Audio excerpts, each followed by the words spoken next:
시편 95편 오늘 말씀은 오라라는 말로 시작을 합니다. 이 오라라는 말이 원어를 봤을 때는 come이라는 단어보다 move라는 단어가 훨씬 더 적절하다라는 학자의 글을 읽은 적이 있습니다.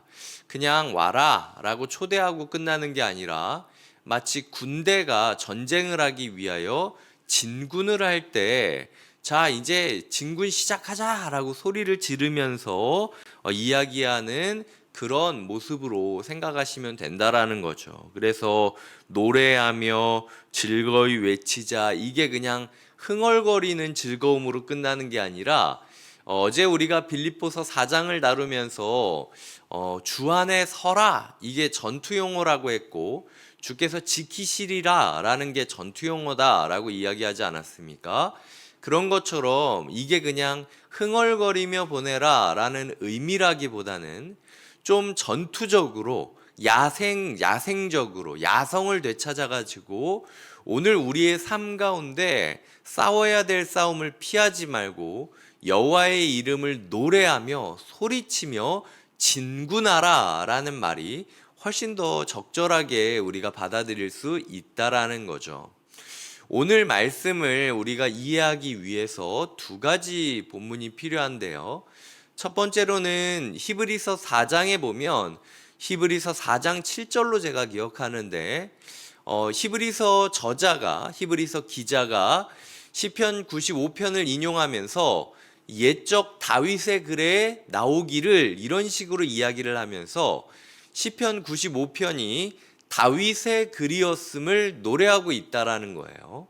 그리고 두 번째로는 오늘 8절에 느리바와 마사 이야기가 나오는데 출애굽기 17장을 보면은 이 느리바와 마사 사건이 등장하고 있다라는 것을 알고 있다라는 거죠.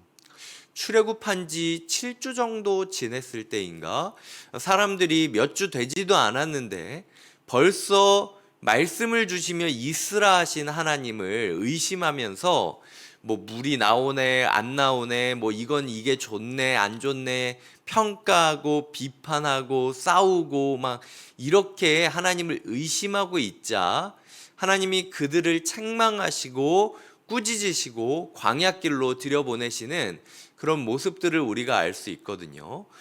그래서 홍해의 기적을 본 지 몇 주 되지도 않았음에도 불구하고 느리바와 마사에서 하나님을 의심하고 다투고 있는 그런 백성들의 모습을 생각하고 있다라는 것이 오늘 우리가 본문을 묵상할 때 함께 묵상해야 될 두 가지 이미지라고 생각하시면 좋을 것 같습니다. 이제 이 마음을 가지고 우리가 한번 살펴보겠습니다.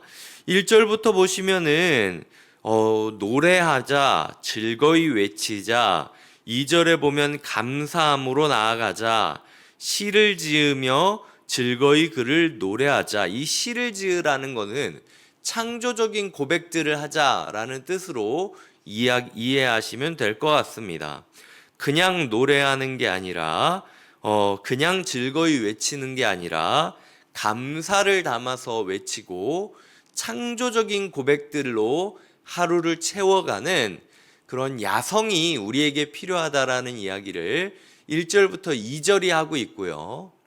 나아가 6절에 보면은요, 굽혀 경배하며 무릎을 꿇자라는 말로 이게 똑같은 말이 3번이나 반복된 겁니다. 왜냐하면은 경배하다라는 말이 샤하, 그리고 굽히다라는 말이 카라, 무릎을 꿇다라는 말이 바락. 그러니까 똑같이 무릎을 꿇다, 엎드리다라는 단어를 3번이나 강조하면서 우리의 삶 가운데 움직여라, 인생의 싸움을 해라, 주저앉을 때가 아니다. 하나님을 향한 노래를 해라. 하나님을 향한 외침을 이어가라. 그냥 노래하고 끝나는 게 아니라 흥얼거림이 아니라 감사를 담고 그리고 창조적인 고백을 담고 그런 노래들을 통하여 너희의 삶을 무릎 꿇고 무릎 꿇히고 무릎 꿇혀야 된다라고 이야기를 하고 있는 게 오늘 말씀이 우리에게 주고 있는 명령이라는 것이죠. 왜 그렇습니까? 3절부터 5절까지 보면 여호와는 크시다, 모든 신들보다 크시다 라고 이야기를 하면서 나의 작음이 아니라 하나님의 크심을 노래해야 되기 때문이다 라고 이야기를 하며 우리 노래의 근거를 제공하고 있다라는 거죠. 제 기억으로는 92편부터 100편까지는 시편이 계속해서 여호와의 크심을 노래하고 있습니다. 그래서 이 여호와의 크심이 이번 주에 우리가 이제 연말까지 이 부분을 다루게 될 건데, 연말을 매듭지며 우리가 계속해서 무엇을 고백하느냐? 나의 작음을 알고 주님의 크심을 안다라고 고백하는 고백이 우리의 1년을 매듭짓는 가장 적절한 고백이다 라고 이야기를 하고 있다라는 거죠. 그래서 보시면은 7절에 그는 우리의 하나님이시고 우리는 그가 기르시는 백성이며 그의 손이 돌보시는 양이기 때문이다 라고 이야기를 하고 있습니다. 양이 자신이 양인 걸 자랑할 수 있겠습니까? 양은요, 스스로가 양인 걸 자랑할 수 없어요. 마치 바보가 자기가 바보라는 걸 자랑하는 거랑 똑같습니다. 양이 인생에 있어서 자랑할 수 있는 건 딱 하나, 주인의 목자를 자랑할 수밖에 없다라는 거죠. 우리가 우리의 인생에서 자랑할 수 있는 거는 딱 하나, 내가 이러이러하기 때문에 하나님의 음성을 들을 수 있었다. 내가 이러이러하게 열심히 했기 때문에 하나님의 음성에 화답할 수 있었다. 나의 큼을 자랑하는 게 아니라 우리의 인생의 자랑거리는 오직 우리의 하나님, 우리의 목자, 모든 신들보다 뛰어난 크신 하나님의 이름을 높이는 것이 우리에게 필요하다라는 이야기를 하고 있다라는 거죠.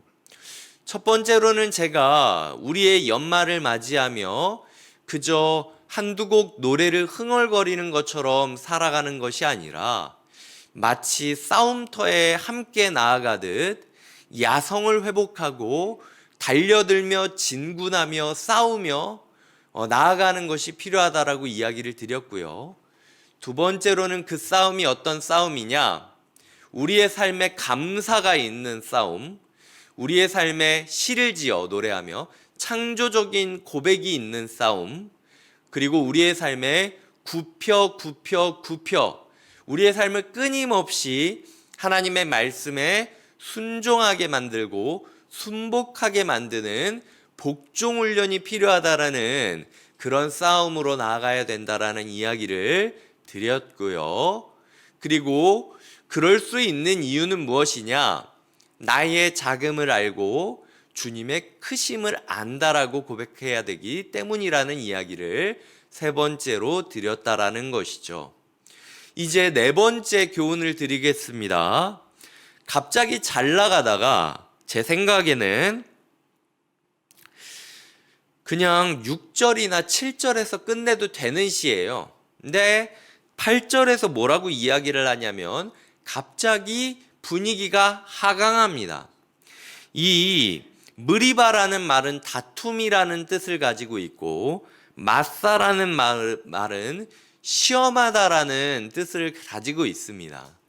갑자기 이스라엘이 옛적에 하나님을 시험해서 광야 40년을 돌아갔던 이야기를 하면서 니네 어물어물하게 지금 싸우면 안 된다. 이 싸움 잘못하면 이 찬양의 싸움, 이 고백의 싸움, 연말을 니네가 어떤 고백을 하고 어떤 찬양을 부르며 어떻게 매듭짓느냐가 너희의 인생을 가로지를 것이다.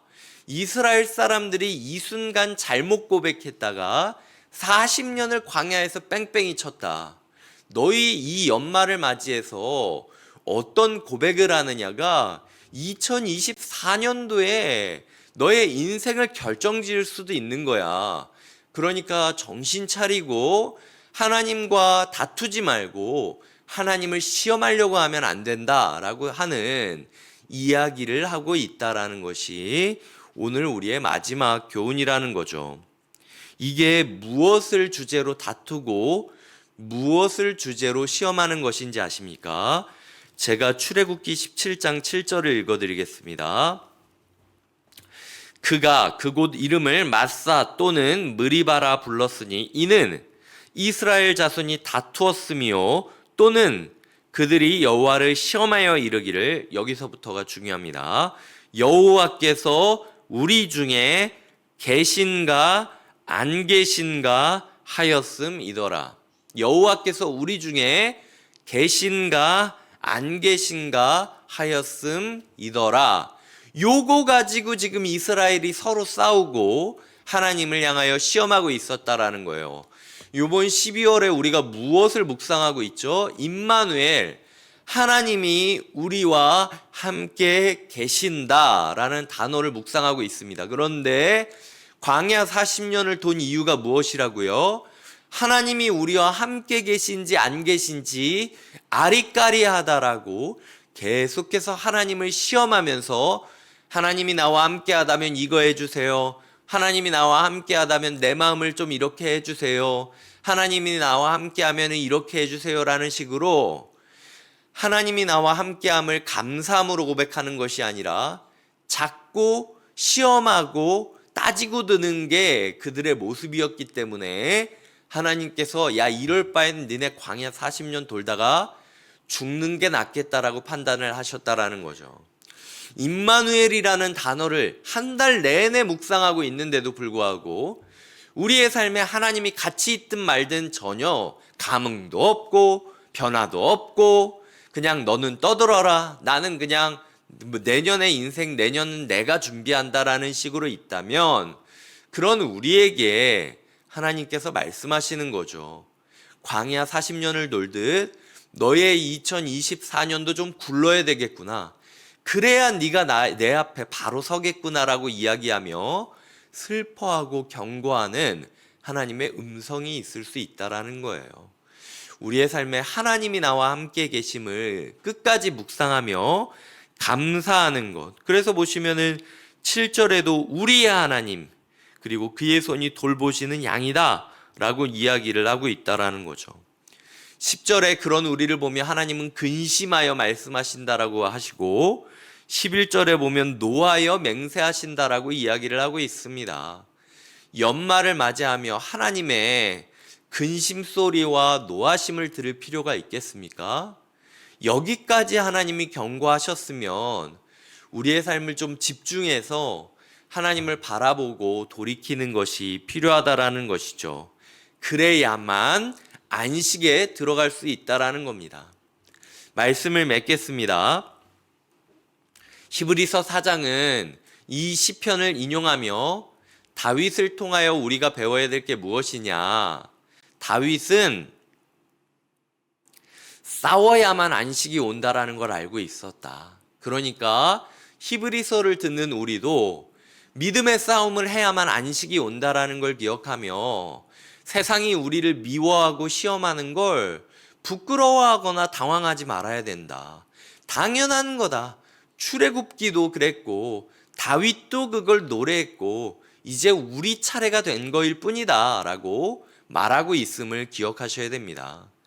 연말을 맞이하며 우리의 삶에 다가오는 저항감을 불편히 여기지 마시기 바랍니다. 우리가 이 저항에도 불구하고 어떤 고백으로 싸워가느냐, 감사를 담아 창조적인 고백을 담아 그리고 끝까지 우리의 삶을 말씀에 굴복시킴으로써 하나님 말씀에 반응하고 하나님의 이름을 노래하는 하루 되시길 주님의 이름으로 축복드립니다. 함께 기도하시겠습니다. 하나님, 나의 작음을 알며 여호와의 크심을 고백하는 하루 되게 하여 주시옵소서. 우리의 안식은 처절한 싸움 끝에서 이루어진다라는 사실을 외면하지 않게 하여 주시옵소서. 출애굽 여정에서 하나님을 시험하고 다투었기 때문에 40년을 돌아야 했던 이스라엘, 그리고 그걸 기억하며 다시 한번 자신의 백성들을 믿음의 전투 가운데 초대하고 있는 다윗의 노래, 그리고 그 노래를 인용하며 히브리서의 교인들을 다시 한번 믿음의 전투로 초청하고 있는 무명의 말씀 선포자를 우리가 기억하며 오늘 우리 2023년도의 연말을 어떤 마음으로 매듭지어야 될지 함께 고민하고 함께 적용하게 하여 주시옵소서. 감사없고 예수님의 이름으로 기도드립니다. 아멘.